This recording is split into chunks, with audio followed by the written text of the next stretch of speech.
Welcome to earth educare. आज हमारा topic है मोशंस ऑफ द अर्थ, यानी पृथ्वी की गतियाँ। तो जितने भी प्लैनेट्स हैं इंक्लूडिंग अर्थ हमारे गैलेक्सी में, ये दो तरीके के मोशंस परफॉर्म करती हैं। एक है रोटेशन, जिसे हम हिंदी में नियमित आवर्तन कहते हैं, और दूसरा है रिवॉल्यूशन, जिसको हम हिंदी में परिक्रमा कहते हैं।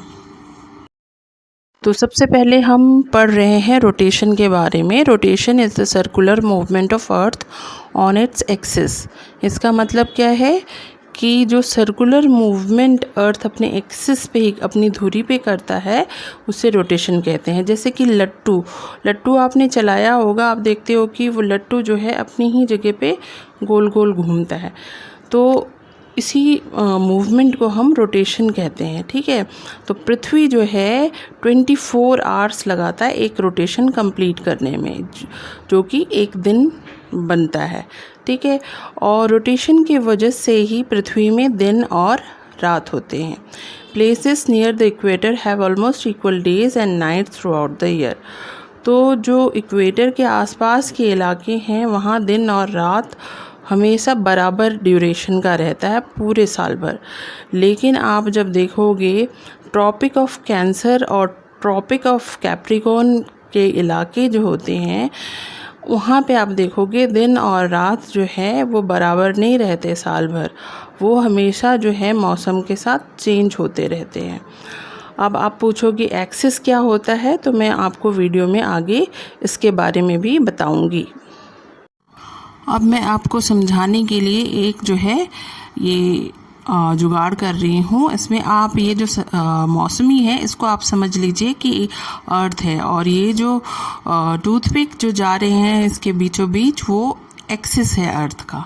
ठीक है, एक्सिस जो होता है वो इमेजिनरी लाइन होता है जो नॉर्थ पोल से साउथ पोल को कनेक्ट करता है। ठीक है, वो ओरिजिनली प्रेजेंट नहीं होता, वो इमेजिनरी लाइन है। ठीक है, अब ये जो अर्थ है वो टिल्टेड होता है, स्ट्रेट नहीं होता, वर्टिकल नहीं होता है, ये थोड़ा सा टिल्टेड होता है। इसका एक्सिस जो है वो 23.5 डिग्री टिल्टेड होता है, इस तरीके से।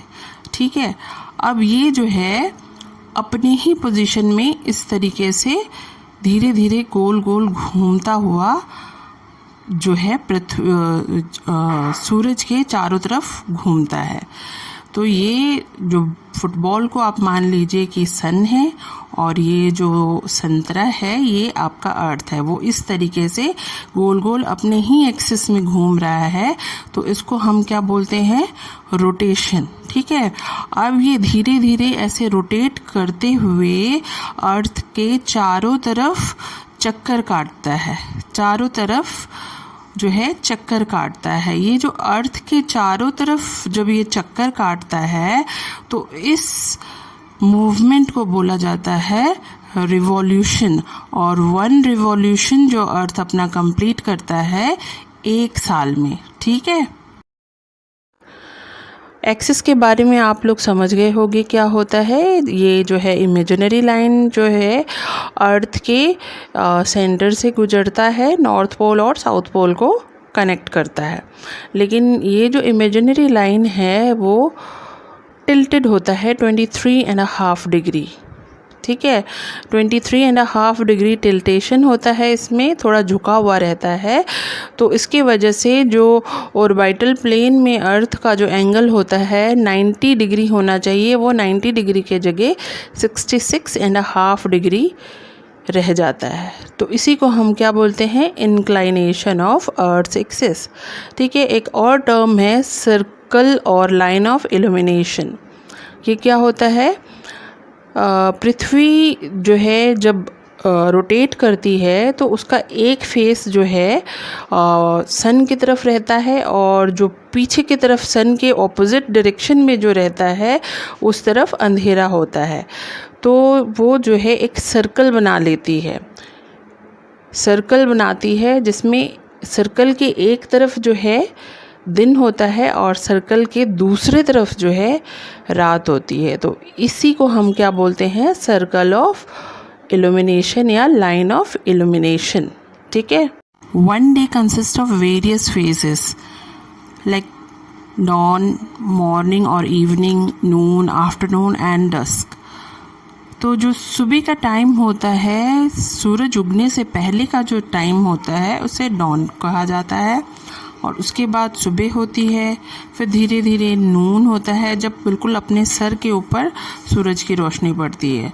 आफ्टरनून जो होता है उस टाइम सूरज की रोशनी धीरे धीरे घटने लगती है, और फिर शाम के टाइम बिल्कुल अंधेरा छाने से पहले बिल्कुल हल्की सी लालिमा होती है, उसे डस्क बोलते हैं, और उसके बाद आ जाता है आपका नाइट।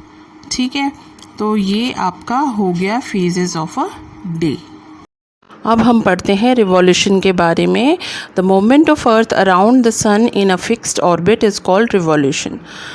तो अर्थ का जो एक फिक्स्ड ऑर्बिट पे सूरज के चारों तरफ चक्कर लगाना जो होता है उसको हम क्या बोलते हैं, रिवॉल्यूशन या परिक्रमा। ठीक है, और ये जो ऑर्बिट होता है ये एलिप्टिकल शेप का होता है, ये सर्कुलर शेप का नहीं होता है।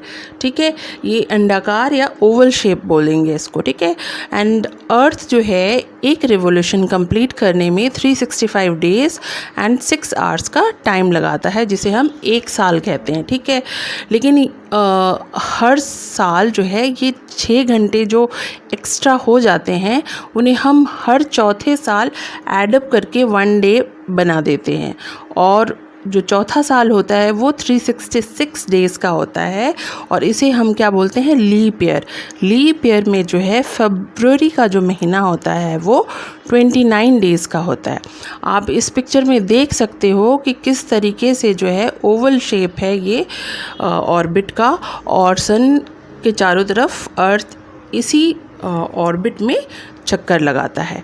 और रिवॉल्यूशन की वजह से ही पृथ्वी में जो हम अलग अलग मौसम देखते हैं उनका फॉर्मेशन होता है। ठीक है, जैसे कि समर, ऑटम, विंटर, स्प्रिंग, ये सारी चीज़ें जो होती हैं वो रिवॉल्यूशन की वजह से ही इनकी उत्पत्ति होती है।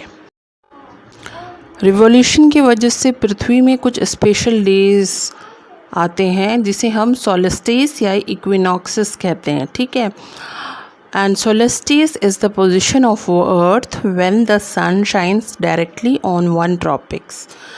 तो सोलिस्टिस किसे कहा जाता है, अर्थ का वो पोजीशन जब सूरज की जो रोशनी है या सन की जो रेज़ हैं वो डायरेक्टली ट्रॉपिक ऑफ कैंसर या ट्रॉपिक ऑफ कैप्रिकॉर्न के ऊपर पड़ती हैं। तो देयर आर 2 solstices. Okay.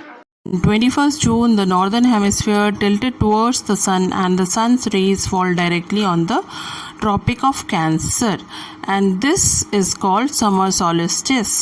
तो 21 जून को क्या होता है, नॉर्दर्न हेमिस्फीयर जो है सन की तरफ टिल्टेड हो जाता है, और जो सन की rays directly tropic of cancer पे पड़ती है। ठीक है, और जितने भी नॉर्दर्न हेमिस्फीयर में प्लेसेस हैं वहाँ इस दिन सबसे बड़ा दिन रहता है, मतलब लॉन्गेस्ट डे और शॉर्टेस्ट नाइट होता है। ठीक, अब नॉर्थ पोल जो है वो सन की तरफ झुका हुआ रहता है, इसकी वजह से क्या होता है, नॉर्थ पोल से लेकर के आर्कटिक सर्कल के बीच का जो एरिया है वहाँ 6 महीने के लिए कंटिन्यूअस डे लाइट रहता है। ठीक है, और साउदर्न हेमिस्फीयर में क्या होता है, इसका जस्ट ऑपोजिट, वहाँ 6 महीने के लिए कंटिन्यूअस नाइट रहता है, डार्कनेस रहती है। ठीक, जैसे कि आप इस पिक्चर में देख रहे हो, पोजीशन 1 में जो है समर सॉलिस्टिस है, वहाँ नॉर्थ पोल आप देख रहे हो कि सूरज की तरफ टिल्टेड है, और साउथ पोल जो है थोड़ा सा दूसरी तरफ टिल्टेड है। इस वजह से नॉर्थ पोल में कंटिन्यूअस 6 मंथ्स जो है डे लाइट रहता है, और साउथ पोल में कंटिन्यूअस डार्कनेस रहती है। नॉर्दर्न हेमिस्फीयर में आप देखोगे कि इस टाइम पे जो है सबसे ज़्यादा सनलाइट मिलता है उसे, इसलिए यहाँ पे समर सीज़न होता है और दिन बड़े और रातें छोटी होती है। इस सिचुएशन को ही हम क्या बोलते हैं, समर सॉलिस्टिस। ठीक है, Now second type of solstice is winter solstice. On December 22, the southern hemisphere tilted towards the sun and the sun rays fall vertically on the Tropic of Capricorn. It is the longest day and shortest night for all places in the southern hemisphere. तो 22 दिसंबर को क्या होता है, southern hemisphere जो है वो सन की तरफ टिल्टेड हो जाता है। तो इसकी वजह से ट्रॉपिक ऑफ कैप्रिकॉर्न में सन की रेज डायरेक्टली पड़ती हैं, जिसकी वजह से साउदर्न हेमिस्फीयर में जितने भी प्लेसेस हैं वहाँ पे लॉन्गेस्ट डे और शॉर्टेस्ट नाइट होता है। ठीक है, और साउथ पोल का जो रीज़न होता है, आर्कटिक सर्कल से लेकर के साउथ पोल तक का जो रीज़न होता है वहाँ 6 मंथ्स के लिए डे लाइट रहता है। अब इस पिक्चर में आप देख सकते हो पोजीशन 3 जो है वहाँ पे विंटर सॉलिस्टिस दिखाया गया है। आप देख रहे हो कि साउथ पोल सन की तरफ टिल्टेड है। The southern hemisphere receives more light hence it experiences the summer season. तो साउदर्न हेमिस्फीयर में जो है ज़्यादा सन की रेस पड़ती है, जिसकी वजह से साउदर्न हेमिस्फीयर में समर सीज़न होता है और यहाँ पे दिन लंबे और रातें छोटी हो जाती है। और सिचुएशन जो है नॉर्दर्न हेमिस्फीयर में जस्ट इसका रिवर्स होता है। इस सिचुएशन को ही हम क्या बोलते हैं, winter solstice, as northern hemisphere is experiencing winters. तो अगर नॉर्दर्न हेमिस्फीयर में समर सीज़न है तो उसको हम बोलते हैं समर सॉलिस्टिस, अगर वहाँ विंटर सीज़न है तो हम उसे बोलते हैं winter solstice. Now we come to equinox. In position 2 and 4 you can see the autumn equinox and spring equinox. Then equinox is a day when sun shines vertically over the equator. ठीक है, equinox वह दिन होता है जब सूरज की रोशनी equator में जो है डायरेक्टली पड़ती है और नॉर्थ पोल और साउथ पोल की दूरी सूरज से इक्वल होती है, और ऑल ओवर वर्ल्ड जो है दिन और रात का जो ड्यूरेशन है वो इक्वल होता है। ठीक है, नॉर्दर्न हेमिस्फीयर में 21 मार्च को हम स्प्रिंग इक्विनॉक्स बोलते हैं और 23 सितंबर जो है वो ऑटम इक्विनॉक्स होता है। और साउदर्न हेमिस्फीयर में मार्च 21 is autumn equinox and September 23 is spring equinox. Okay, आप इस पिक्चर में देख रहे हो कि पोजीशन 1 में जो है नॉर्दर्न हेमिस्फीयर में स्प्रिंग इक्विनॉक्स है, तो साउदर्न हेमिस्फीयर में आप क्या देख रहे हो, ऑटम इक्विनॉक्स। उसी तरीके से पोजीशन 2 जो है जिसमें अर्थ ने अपनी पोजीशन चेंज करी है और नॉर्दर्न हेमिस्फीयर में आप देख रहे हो समर सॉलिस्टिस है, तो विंटर सॉलिस्टिस है साउदर्न हेमिस्फीयर में। ठीक है, उसी तरीके से 3rd पोजीशन में आप देख रहे हो नॉर्थ पोल में जो है नॉर्दर्न हेमिस्फीयर में ऑटम इक्विनॉक्स है, तो साउदर्न हेमिस्फीयर में स्प्रिंग इक्विनॉक्स है। ठीक है, और फिर आप ये 4th पोजीशन में आप देख रहे हो कि जो है नॉर्दर्न हेमिस्फीयर में इन विंटर सॉलिस्टिस है, तो साउदर्न हेमिस्फीयर में समर सॉलिस्टिस है। तो आप एक चीज़ तो ये जान गए हो कि अगर नॉर्दर्न हेमिस्फीयर में विंटर सॉलिस्टिस होता है तो साउदर्न हेमिस्फीयर में समर सॉलिस्टिस होगा, और अगर नॉर्दर्न हेमिस्फीयर में स्प्रिंग इक्विनॉक्स है तो साउदर्न में ऑटम इक्विनॉक्स होगा। ये वाइस वर्सा होता है।